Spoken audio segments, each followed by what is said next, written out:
آمنوا اتقوا الله حق تقاته ولا تموتن إلا وأنتم مسلمون.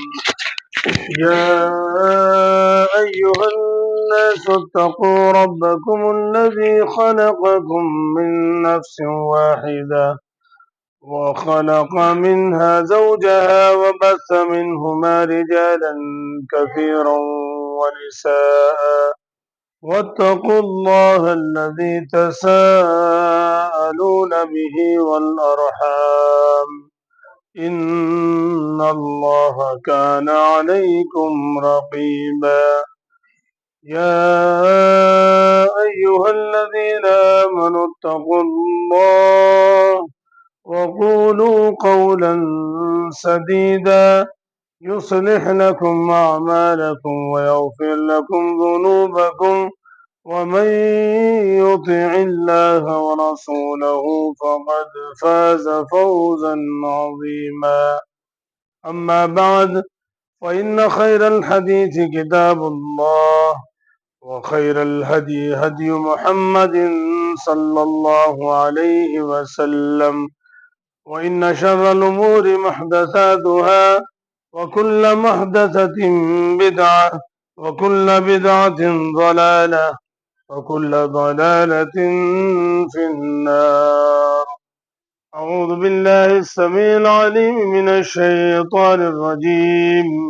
بسم الله الرحمن الرحيم.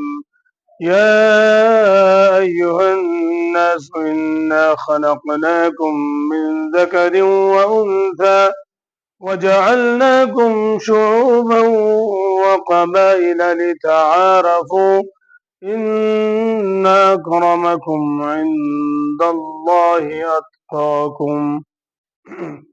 رب اشرح لي صدري ويسر لي أمري واحلل عقدة من لساني يفقهوا قولي. ربي زدني علما ربي زدني علما ربي زدني علما.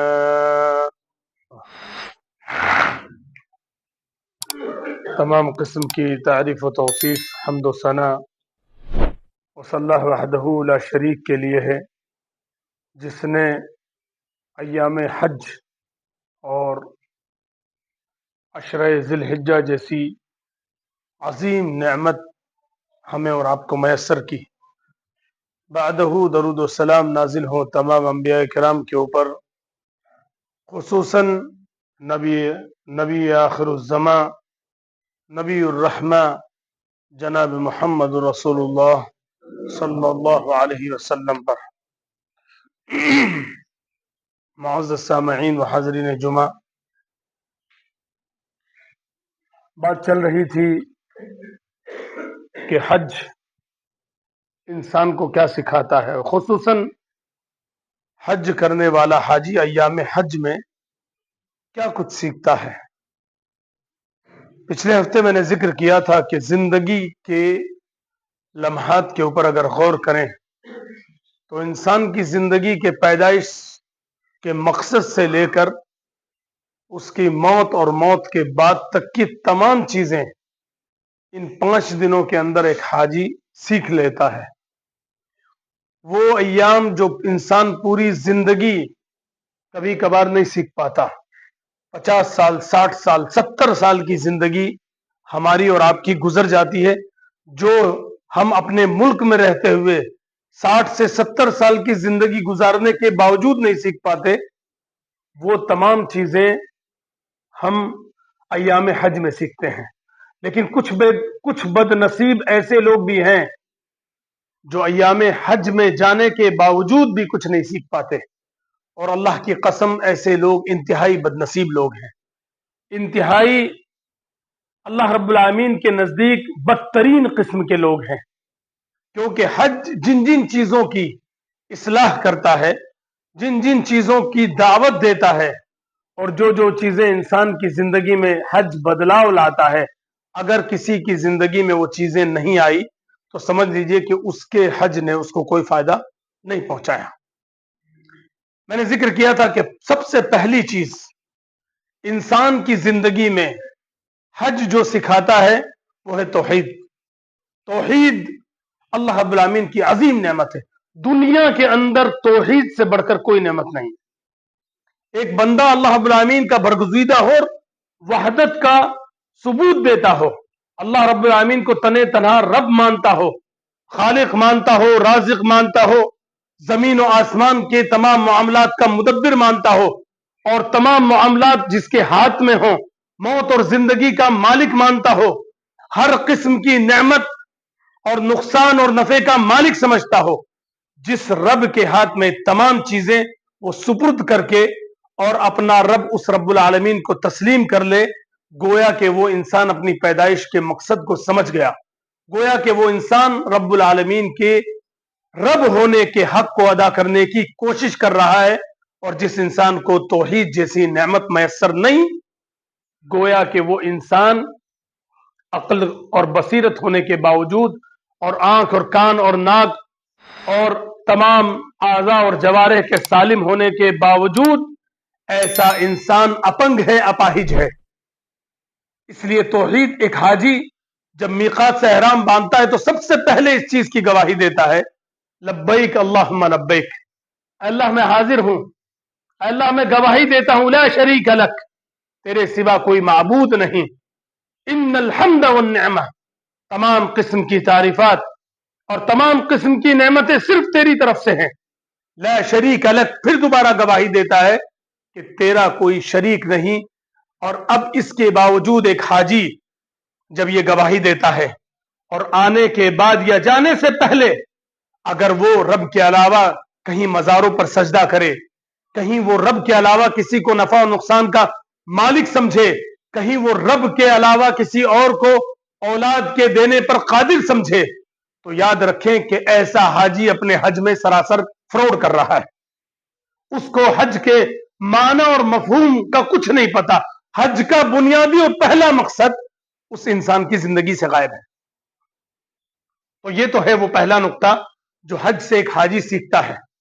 اور ہر انسان جو بھی توحید کا دعویٰ کرتا ہے, جب بھی سورۃ الفاتحہ کے اندر رب العالمین کے سامنے جب یہ لفظ کہتا ہے ایاک نعبد و ایاک نستعین, اے رب العالمین میں تیری ہی عبادت کرتا ہوں. عربی زبان میں ان کے ملاؤں سے ذرا پوچھ لو کہ ایاک عربی زبان میں کس لیے آتا ہے, شاید کوئی ہزار یا لاکھوں میں سے ایک بھی نہ بتا پائے. ایاک عربی زبان میں حصر کے لیے آتا ہے, کسی چیز کو گھیرنے کے لیے.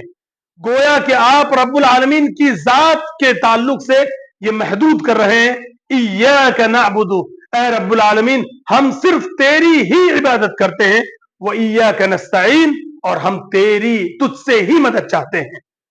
اب یہاں دعویٰ کر رہا ہے نماز میں تیری ہی عبادت کرتے ہیں اور تجھ سے ہی مدد چاہتے ہیں, اور یہاں یہ مدد مانگ رہا ہے تمام قسم کے پیروں سے, تمام قسم کے مجاوروں سے. غرض یہ کہ اس نے جو مقام اور مرتبہ رب العالمین کو دینا چاہیے تھا وہ مقام و مرتبہ اللہ کے علاوہ کسی اور کو دے دیا.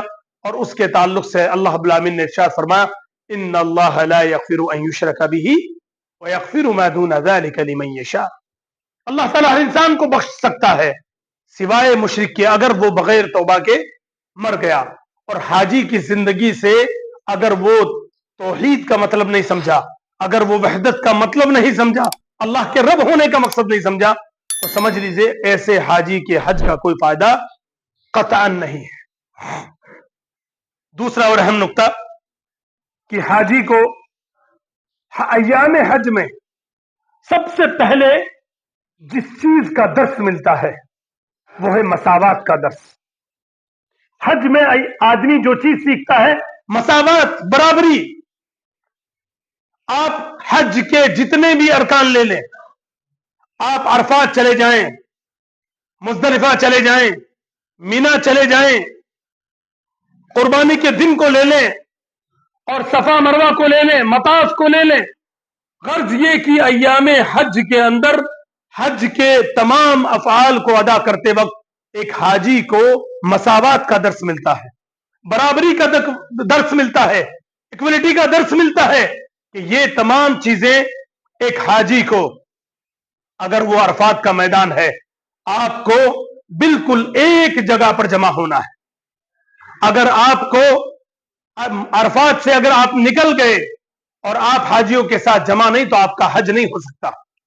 اگر آپ مزدلفہ میں جمع نہیں ہوئے آپ کا حج نہیں ہو سکتا. آپ مینا میں طواف کر مینا کے اندر اگر آپ مینا کے میدان میں جمع ہیں, مینا کے خیموں میں جمع ہیں, آپ صفا اور مروہ کی سعی کر رہے ہیں, آپ طواف کر رہے ہیں, سب کی حالت ایک جیسی ہے.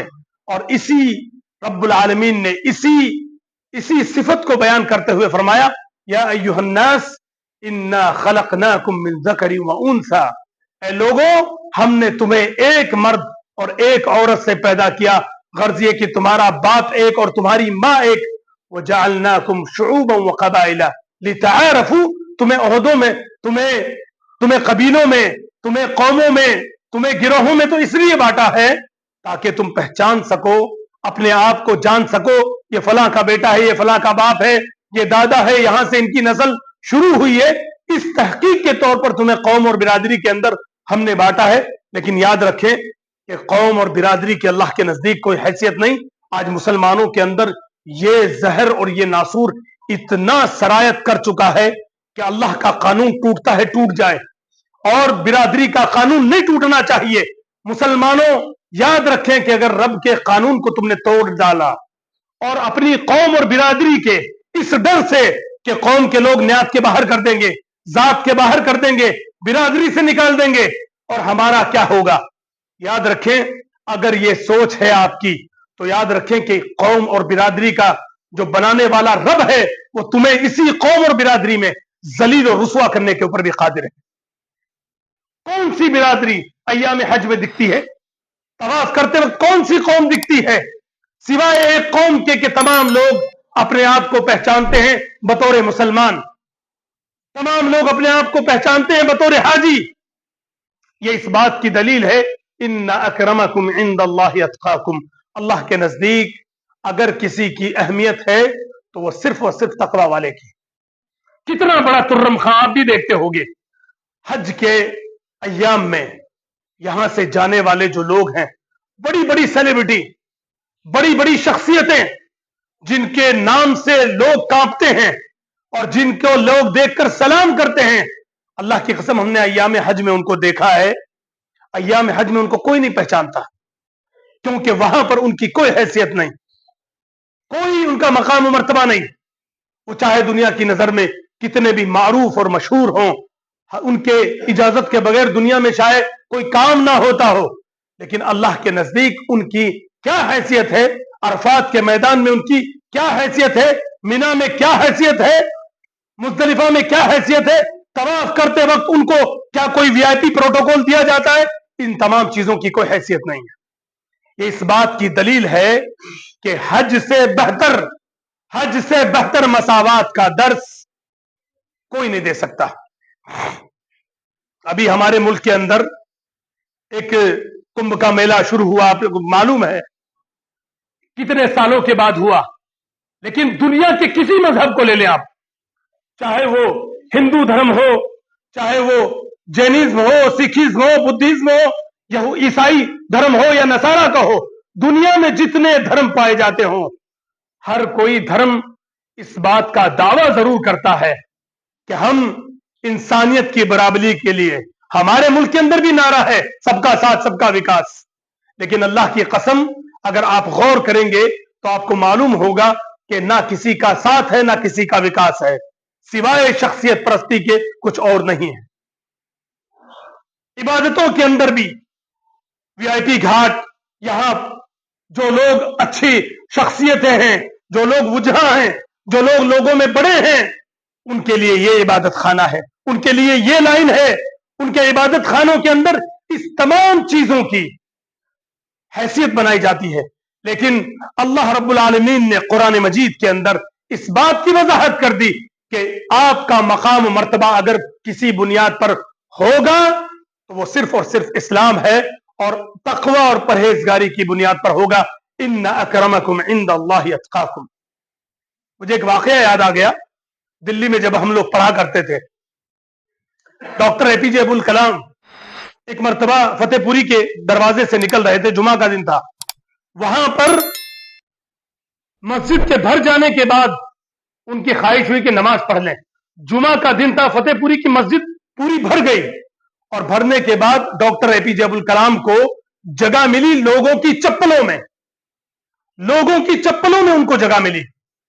یہ اس بات کی دلیل ہے کہ آپ دنیا کی نظر میں آپ ہندوستان کے صدر ہوں گے, لیکن اللہ کے نزدیک آپ کی حیثیت ان چپلوں میں سجدہ کرنے کے علاوہ زیادہ نہیں ہے.